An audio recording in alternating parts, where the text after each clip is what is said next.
Wọléwá, mo gba lẹ́tà kan, mo rèsì ayọ̀, mo ròkè mo délé, àdúrà mi gbà ó ti dùn mo faramọ́, àjíǹde ayọ̀. What you gonna do? I'm gonna call it sọ́ba òkè. Life is beautiful, it's okay. Jésù ló kórè dé. Ayọ̀mídé, no more trouble, no more sorrow. I don't go beg, I no go borrow. Jésù ló kórè dé, kórè dé, kórè dé. Jésù ló kórè dé, kórè dé, akórè dé ní Jésù. Jésù ló kórè dé. Ire ayọ̀ ṣá ló ń jẹ́ tèmi o. Jésù ló kórè dé, kórè dé, kórè dé.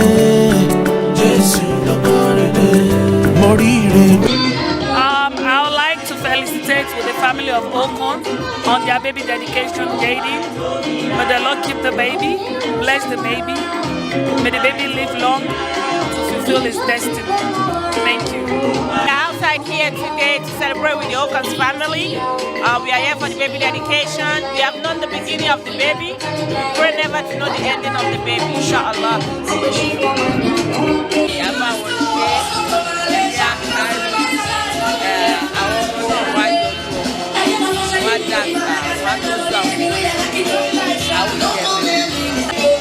Congratulations on your child's dedication. I wish the baby long life and prosperity, and I also want to congratulate the family. May God Almighty continue to bless you. Big Mama, Daddy J, congratulations. I am so happy for you guys. You guys are good people.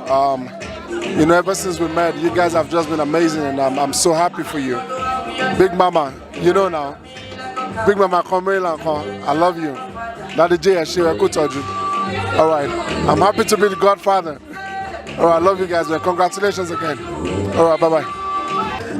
Mommy J, today's your day. Wow.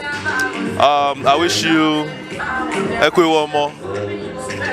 Owó tẹ́ máa fi tọ́jú ọmọ, owó náà ni wọ́n yín o. Owó tẹ́ máa fi gbà tó wá sáyé yìí, owó tẹ́ máa fi tọ́jú ẹ̀kọ́ ni wọ́n yín o. Lásìkò tó wá yìí, gbogbo tẹ́ bá dá ọlẹ́ àmà yọ sí eré o. Happy birthday to Jordan as well. More money in your account. Amen.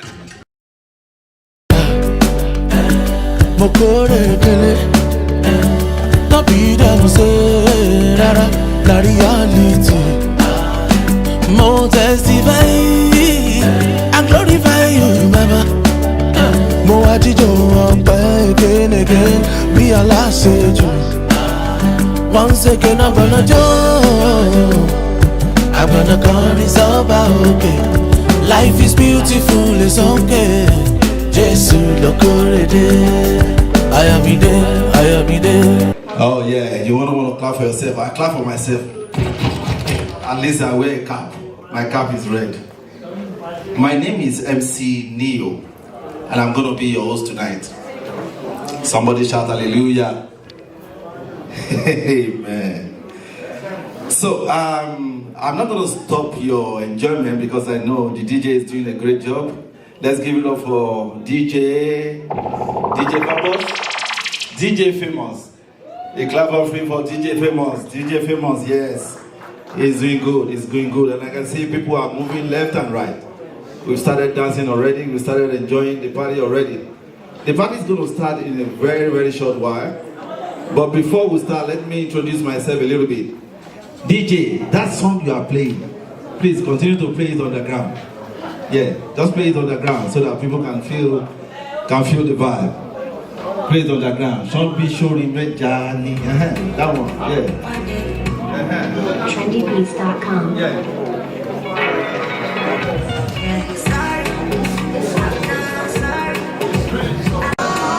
Master is master. Either master of ceremony or master of psychology. I am a master anyways. I learn money. I know this will interest a lot of people. I have so much money that I learn so much money. I learn Engineer, what's going on?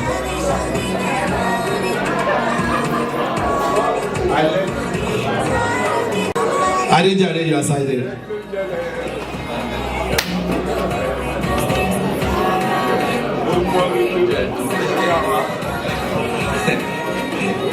I lend money, and I tell people if you need money, just talk to me.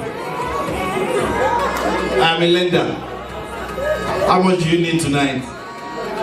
If you want to spread the onino, tell Bave no equimi, over le, I didn't tell you Montanso.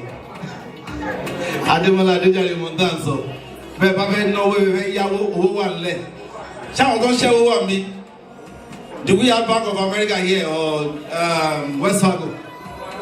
Do I have no people you? Augustine is on the bus stand. We know what it is. DJ Fimo is on the DJ stand. We know what it is. So let me tell you about the money lending thing. I don't have money, but I know people that have money.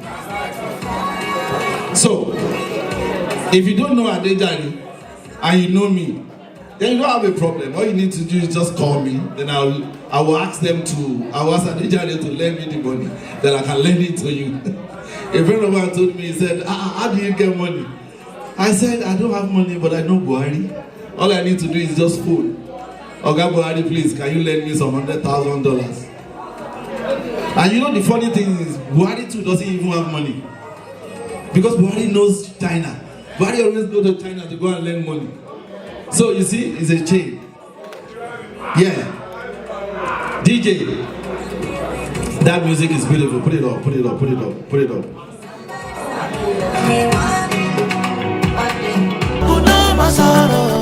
I don't go beg, I don't go borrow. Jesus,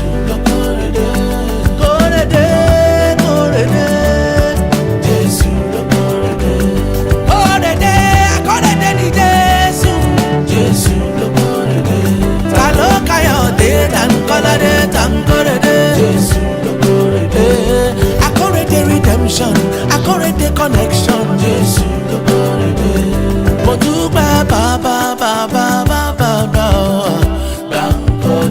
exceedingly abundantly moving down Woo! Press down, shake it together, running over.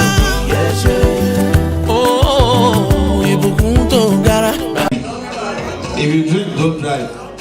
So if you bring your car and you want to drink, just call me. I'll back you and take you to my house. Don't worry. When I was coming here, this Versace, oh God. Hey, you know what Versace kilo day?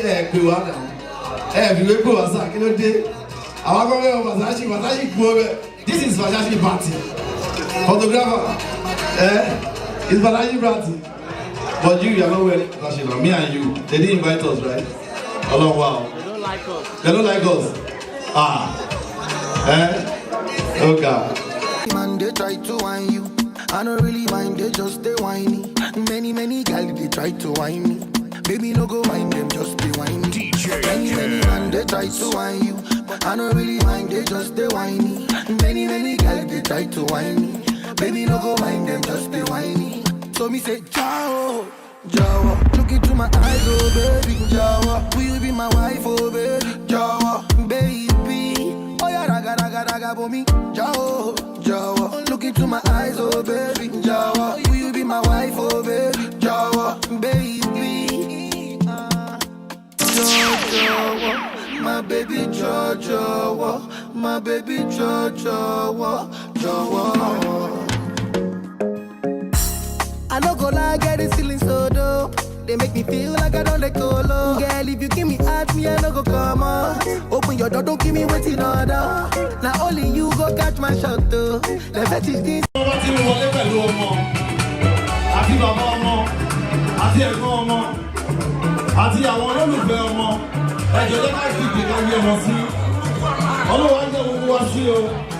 Yeah.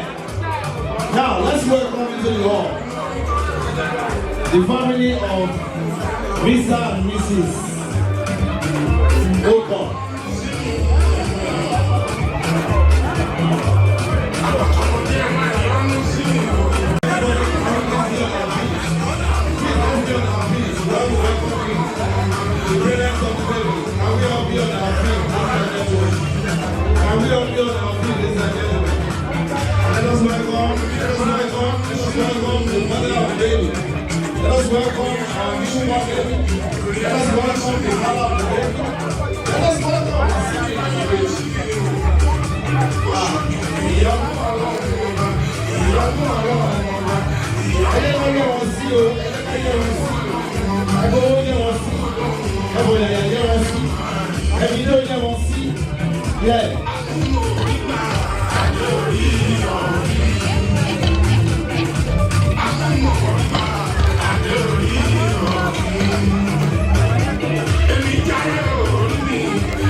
Oh yes.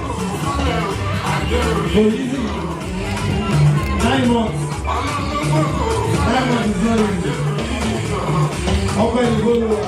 9 months is not easy. That's okay. Close up. Look up there with your belly. I know I need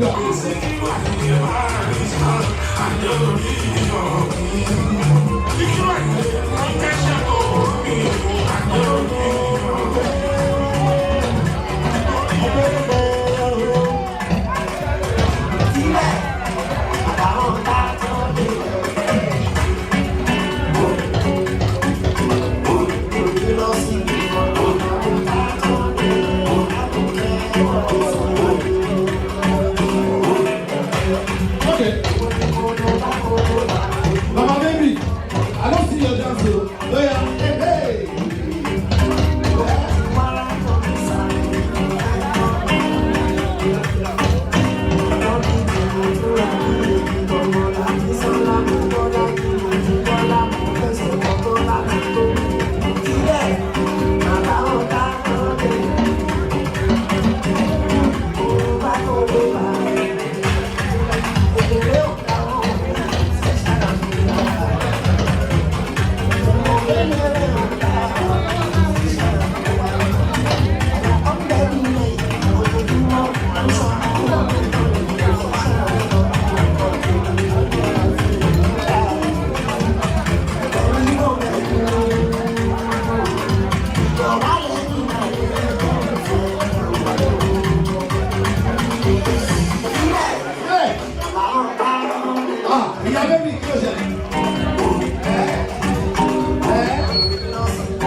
thank you. DJ, bring it up. Thank you. A round of applause for everybody, please. A round of applause. Ẹ pàtẹ́wọ́. Aṣorí ilé ọkàn wa balẹ̀ jù báyìí ẹ pàtẹ́wọ́. Ẹ pàtẹ́wọ́ fún your ọmọ Oyizi. God bless you. So, thank you so much. DJ, bring it down. Next on the agenda is for us to know the name of the baby. We want to know the name of the baby. A lot of you don't know what name the parents have given to the baby. So the parents are going to tell us what are the names of the baby and what are the meaning of those names. Then from there, we're going to pray for the baby.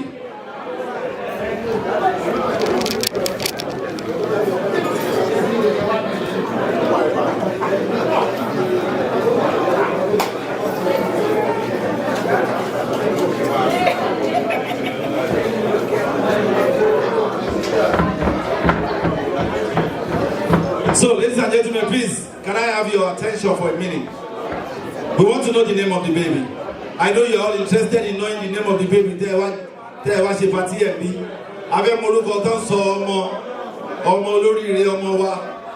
I'm going to give the microphone to the mother of the baby, and she's going to tell us the names of the baby.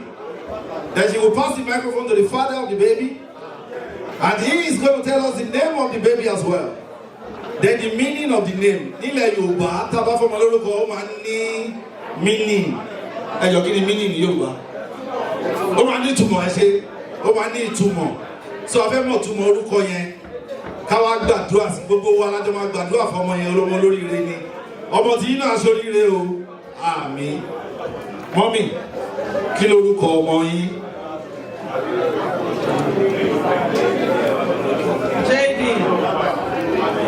Abọ́dúnrin, Akórèdé, Adémúrewá.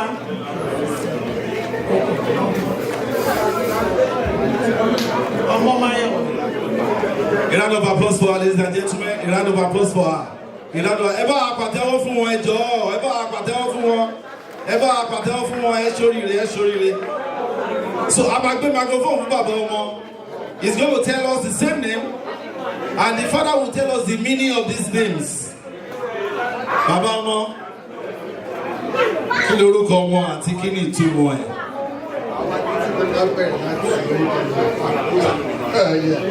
Abọ́dúnrin, because he was born during the festive period, that was December 15th. That's why we named him Abọ́dúnrin. Then Akórèdé means the bringer of wealth. So because, he brought a lot of good tidings with him. Then Mayowa, he brought joy. Then he brought joy to the family, and that's what we do. So the name of the baby, according to the father, is Abọ́dúnrin. Can you please say it after me? Abọ́dúnrin.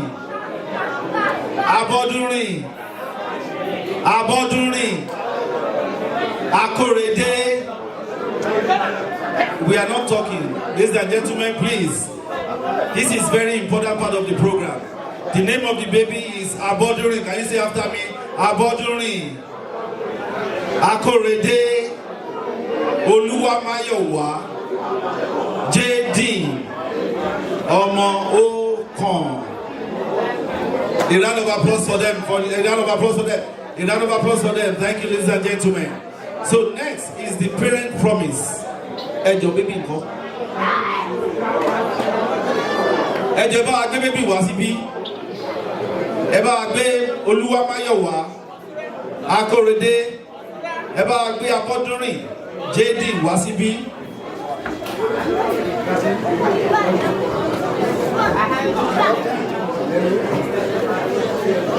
Please, Mr. Gbadebo, if you are here, can you please come forward? Mr. Gbadebo. Eba gbọmọ, ṣé ẹni gbọmọ ìfàyìn? Ẹjọ bá fọmọ ìlàtẹ̀wọ́. Ọmọ ìfàyìn kan, ta ló fàyìn jù ṣé ìyá ló jọ? Màmá ẹ̀ ni o, ọmọ ìfàyìn, ó fàyìn gan ni. Ọmọ gan wù mí bí báyìí, tọkọ wọ́n ìlú mi. You know, baby. Okay.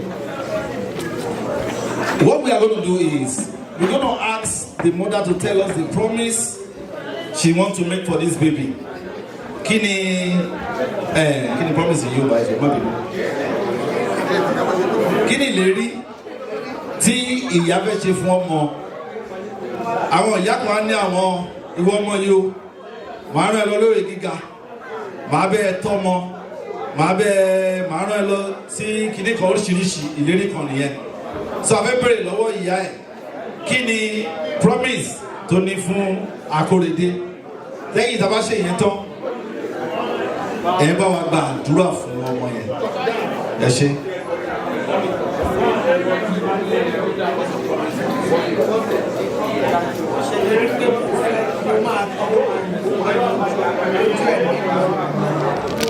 Mo ṣe ìlérí pé mo máa tọ́ ọmọ yìí, ó máa yanjú lójú ẹ̀mí mi. Màá dẹ̀ jèrè ẹ̀, màá jèrè gbogbo àwọn tó kù. Gbogbo ẹ̀yin tẹ̀lẹ̀ wá síbí lálẹ́ náà dára bá wa kẹ́ ẹ̀ náà wá jèrè gbogbo àwọn ọmọ yìí. Ẹni tó wá ń wojú Ọlọ́run fún lórí báyìí, gbogbo aládùúrà mi bí ìjókòó wa yìí, Ọlọ́run á bá mi pèsè lórí báyìí fún mi. Olú ayọ̀ báyìí tó ní wọ́n lé gbogbo wa. Gbogbo létẹ̀lẹ̀ fi sílẹ̀ náà lè máa bá láyé. Ẹ ṣe àdúgbò ẹ jọ̀ọ́ ẹ bá wa fún ọ látẹ̀wọ́, ẹ bá wa fún ọ látẹ̀wọ́, àdúrà òbí lórí ọmọ ni.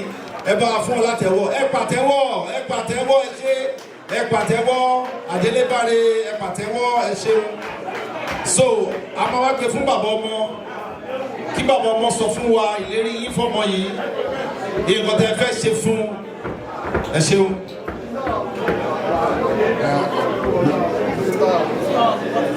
I promise to this child, Jaden Mayo Oduri, is that as a father, I'm going to take care of you. I got your back, and I'm going to educate you, take care of you, love you, give you the love that you deserve as a child.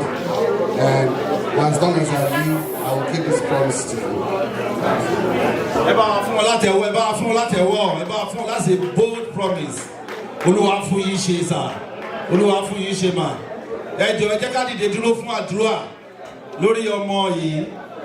Gbàdúrà ló ń gbogbo. Ẹ jẹ́ ká dìde dúró, ẹ jọ̀ọ́. Ẹ jẹ́ ká dìde dúró. Let's be standing up while we pray for the baby. And we're going to ask our own brother, Mr. Debo, to lead us in prayer. Ẹ jọ̀ọ́ ẹ jẹ́ ká dìde dúró fún àdúrà. Ẹ jẹ́ ká gbàdúrà, ẹ jẹ́ ká dúró fún ìṣẹ́jú díẹ̀. Níwájú Olúwa, tá bá dé fìlà, jẹ́ ká ṣí fìlà wa. Jẹ́ ní orúkọ Jésù, ní orúkọ Jésù, ní orúkọ Jésù. Àwa ń dúpẹ́ lọ́wọ́ ní Olúwa tó pẹ́ ṣe ohun gbogbo nítorí àmì ìjọ láyé. A dúpẹ́ nítorí pé dáadáa ojú ọjọ́ pé àsìkò pé fún ìsọmọ lórúkọ àti fún ayọ̀ tuntun tó wọnú àwọn ìdílé ẹbí wa yìí.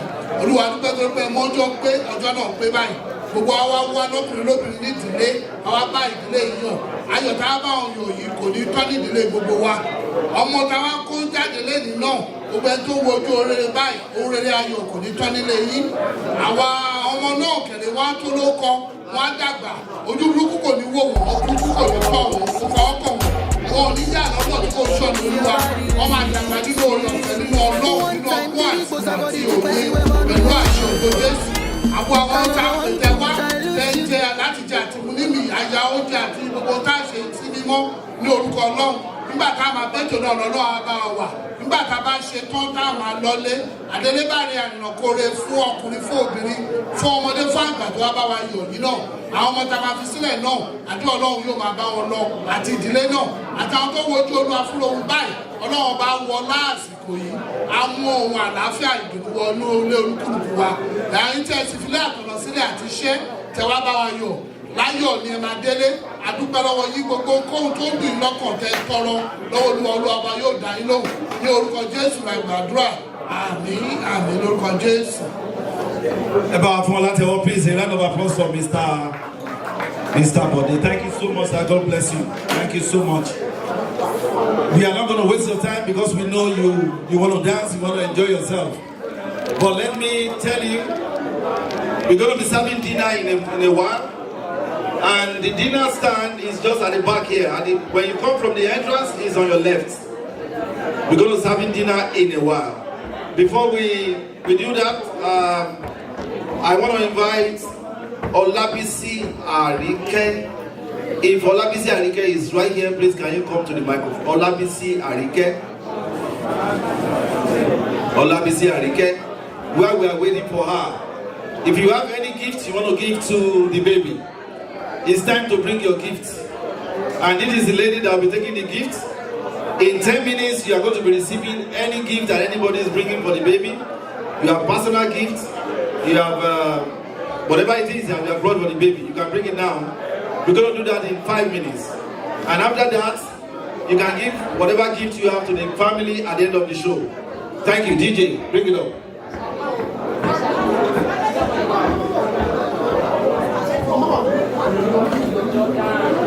If you have any gift you want to give to the family, can you please come forward now? Any gift for the baby?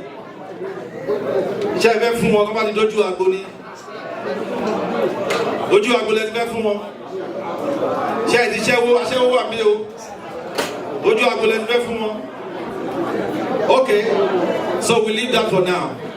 So we're going to be getting our food, and I want to do it by the tables. While the DJ is playing the music, I'm going to be doing it by the table. We're going to start from this table.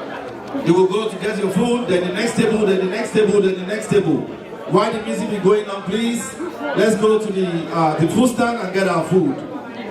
Sir, your table is going to be the first table to go get food. After this table, it's going to be that table, then I'll go round. I want us to do it as fast as we can so that we can start enjoying ourselves. DJ, please.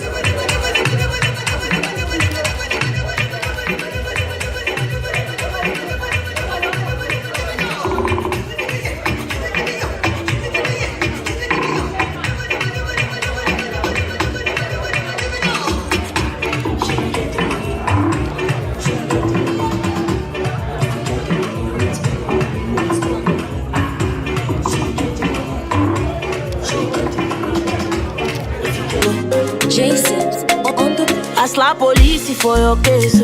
I go to war for your case. I go to court for your case. I climb the bridge for your case. Enter water for your case. I punch the judge for your case. Anything you want, baby, that's for you, baby. For your case, yo. For your case, yo. No. For your case, yo.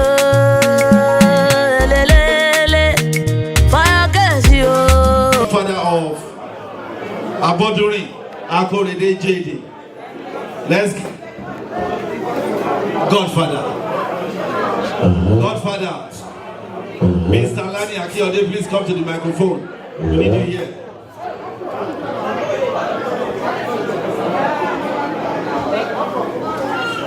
Please, a round of applause for him, please. A round of applause for him. He's the godfather of the new baby. And thank you for coming, sir. And thank you for accepting to be the godfather of this beautiful boy. Now, we want you to say something about the family and what you intend for the baby as a godfather. Good evening, everybody. Good evening, everybody. A friend introduced me to Big Mama last year. Yomi. This family is a very blessed family.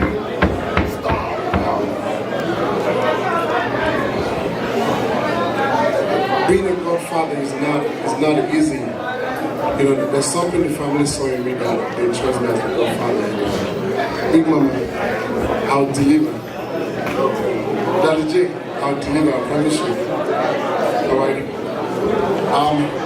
A godfather can be defined as a prophecy of the child's future. Alright, a godfather is like a godfather sets the pace for the child. If the godfather is successful, the child is going to be successful. And with all humility, you got a good godfather. Big Mama, I got you. Alright, of course, JD. I got JD. You know, Daddy J. Tell my senior boy, Tebawa Mbegla, I got you. I'm happy. Thank you. MC. Godfather, thank you so much. I'm going to give you long life. I'm to require prosperity to make up to your promise in Jesus' name. Thank you. Now, while we are having our food, if you want to have picture with the family and the baby, it is time to come out now. Photographer, are you with me? If you want to take pictures, it is time. If you want to take pictures, it is time. If you want to take pictures, it is time to have the pictures right here.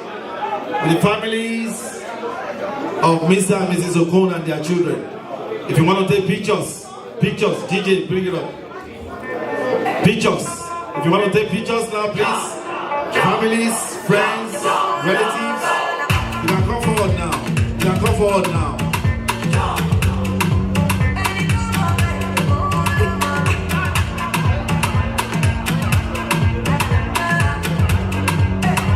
If you want to take pictures, you can come take a picture now. After this time, you do it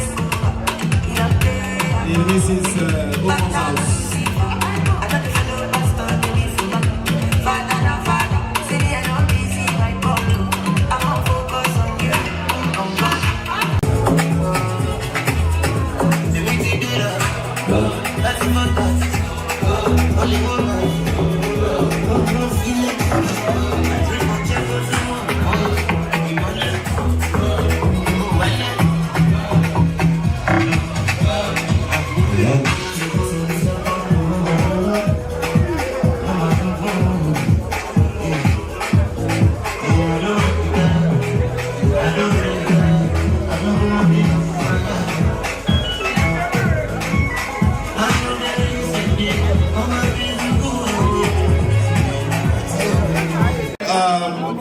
Before we start the party proper, the parents will want to say a word of thanks to everybody.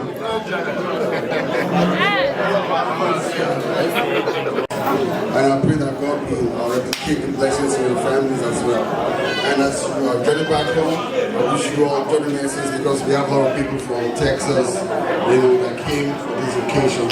So God bless you. You're from Chicago as well. So thank you all and God bless you for coming. From me, MC Neo, I want to say thank you too for your patience. Thank you for the effort you put in to get here and to celebrate with us. We say may the Lord bless you. Augustine, if you are ready, we are ready for you. Thank you.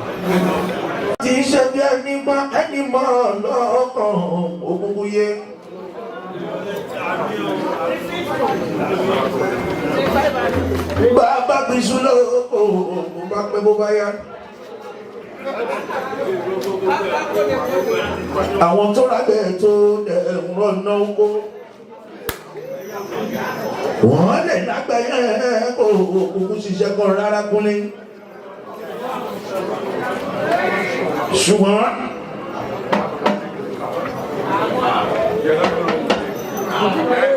ẹni bá rábẹ̀ tó tún lọ sóko wọ́n lè lágbẹ̀ẹ́ kó iṣẹ́ lọ́wọ́ rárá. Bẹ́ẹ̀ lọ ẹni bá fẹ́yà ní ìyàwó nílé ẹni bá níyàwó lé o bí yóò tí lóyún kò lè mọ ọlọ́run Ẹlẹ́dùmarè lọ́ba tó jẹ́ ńlá. Ìyẹn ní ṣùtọ́ lọ́hùn bí fa pẹ̀lú lékúnlé ìṣù náà tó bá ti yá tún máa wá túta o.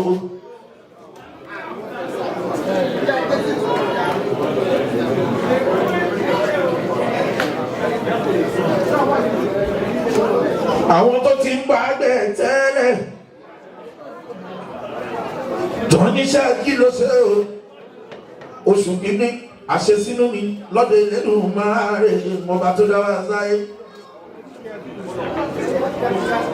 Oṣù kejì àṣesínú mi o tó bá ti di bí oṣù kẹta sí kẹrìntì kánú yẹn o wọ́n ti kọ́kọ́ kú oríire Àyìnlá Dúpẹ́. Bẹ́ẹ̀ náà ṣe kí Àjàrà Mọ́tà láyé yìí o Àṣàbíadé ìpè àsọ̀kalẹ̀ láàyò la máa kú gbọ́ ọlọ́ngbọ́ ó wá ṣàbíyèsí o agbóhùn ìyá àtúgbóhùn ọmọ wọn ti mí o sí tó gbẹ́dẹ́gúnlé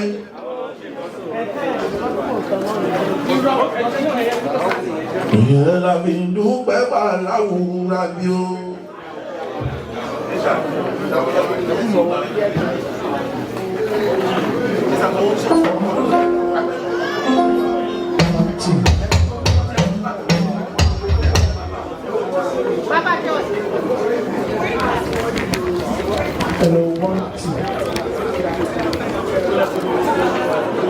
Olùbáríkà tó bẹ̀rẹ̀ lára Amẹ́ríkà yìí o. Ìyọnu tó bẹ̀rẹ̀ lára Amẹ́ríkà yìí o. Ìyọnu náà ó máa bọ̀ mọ́ pẹ̀lú ọmọ rẹ̀ mọ́tà. Ó máa bọ̀ mọ́ Àṣàbíadé.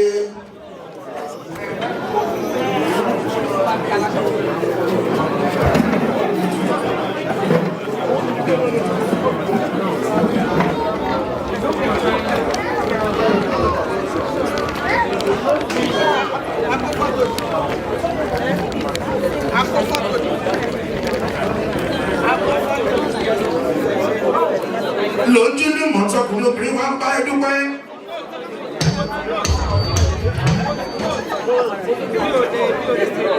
Látòrí ẹ̀gbọ́n rẹ̀ o, Ọláyínká ní ìbẹ̀rẹ̀ Babátúndé. Ẹ̀lùkù ọmọ bàbá tí ó ti ẹ̀yẹ̀ sí láyé mọ́. Ọ̀ọ́dẹ́rìndé ọmọtolúwẹ̀.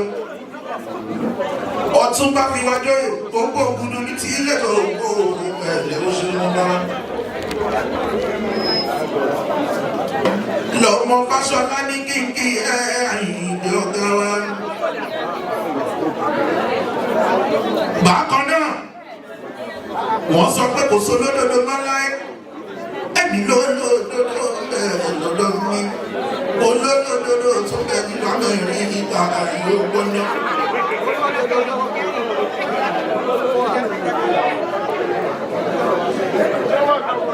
Bẹ́ẹ̀ dára dọ́kẹ́ ní kíkí mọ̀dà Baraka. Bíi sí ní kíkí ẹ̀ẹ́mẹ̀ẹ́lẹ́ olóbísí. Bákan náà, lọ́mọ tọ́jọ́ lá nínú àpàṣà ní ibẹ̀ dúpẹ́. Ó fọmọ ọdún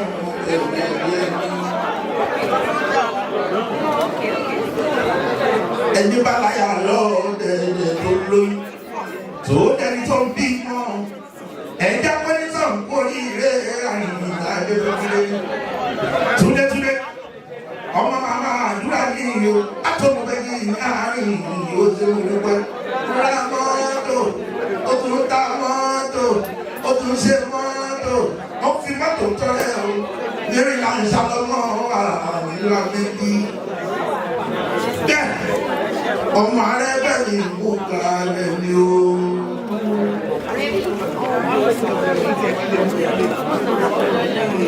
Gẹ́gẹ́ sí mọ́rẹ́kọ́ kẹ́ẹ̀kẹ́ ẹ̀ṣẹ̀ ìjẹ́ ẹ̀ẹ́dì ẹ̀mẹ́lá ọ̀tẹ́ni àmọ́ ọ̀tọ́jú àmọ́sá nínú àmúkúrà sórí àwọn abẹ́ ìkúnìkà apàdánsá pàlàpàlà àyàdẹ́kùnlé àbúrò kí ni ìmọ̀lá tèmi.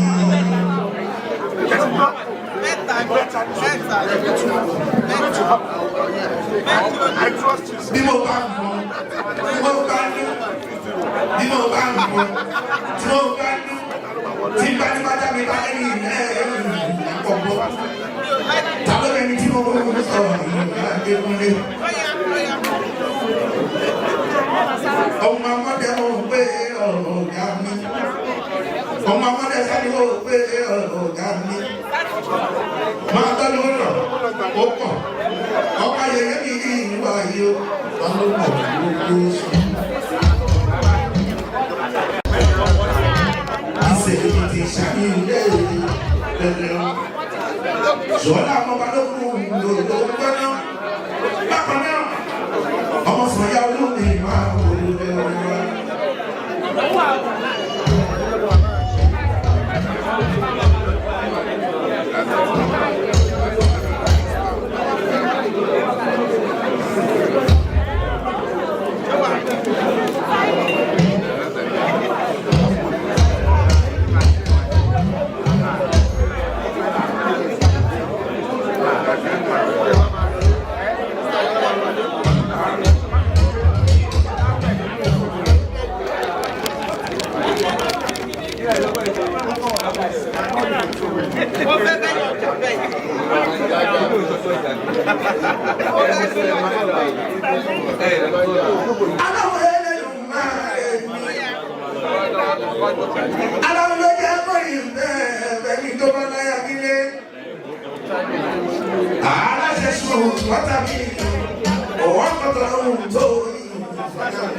I'm getting nervous, that's the point.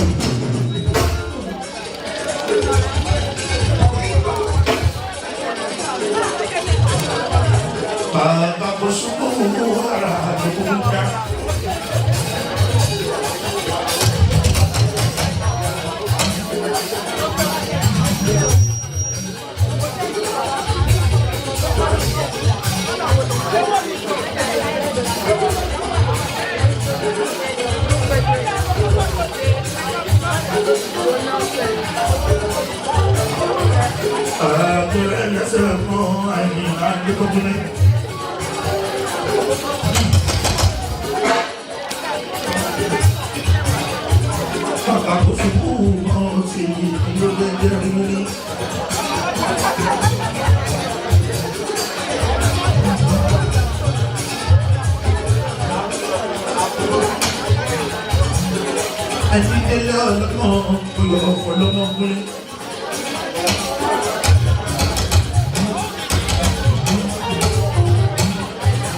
He didn't come out, so let him go.